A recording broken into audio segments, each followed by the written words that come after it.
I'm Bill Dixon, longtime member at McDonald Baptist Church, and in our little segment on what you may not know, a lot of you do know that I really like astronomy. I'm into it. I enjoy doing a lot of stuff with astronomy. Some of you even know that I have dealt with handwriting analysis. But what most of you don't know, I collect vintage vending machines. I started several years back, always been fascinated with vending machines, don't know why. Used to go to barbershop, different places, they had them. You say, do you love gum? Not particularly, I don't dislike it, but it's not my favorite part of it. But I've always been fascinated. My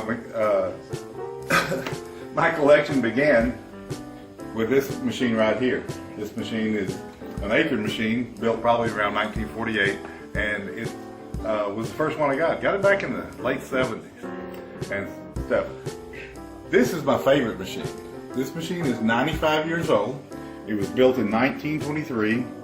It's called a Master, and it was a machine that they probably made for about 10 years, and they're still highly collectible, and it's my favorite of all the ones I have.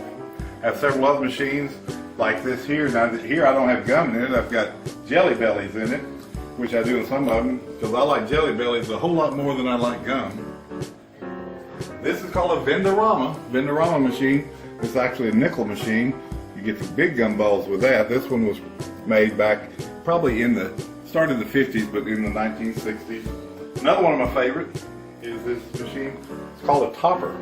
The topper was made back in the late 40s, and it's kind of one of those classic gumball machines. Another of my favorites is this right here. This is called a Baby Grand, and as you might notice, it's made of wood.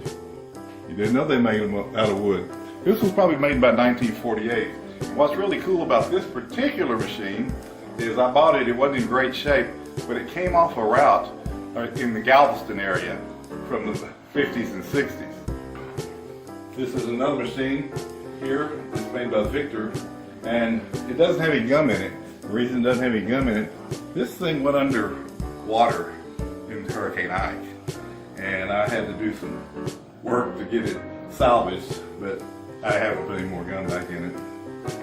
We come look, this is called a BEAVER machine. This one is probably made from the 1980s, not that old or anything. Most of you will recognize this machine here. This is one I definitely remember from the barber shops and stuff. It's called a Ford machine, and you can put a penny in there and you can get 2 of the tab gums. I can tell you, if you're trying to make money with gum machines, you'll go broke if you charge a penny, because they cost more than a penny a piece. Then we go back over here. This particular machine was made in 1958 and everything. Quite honestly, I didn't have this particular machine, but I like the label that was in there. Another one of the really cool machines, that one's there, called a REGAL. And that REGAL was first made in 1948. This is one of the weirdest one I've got.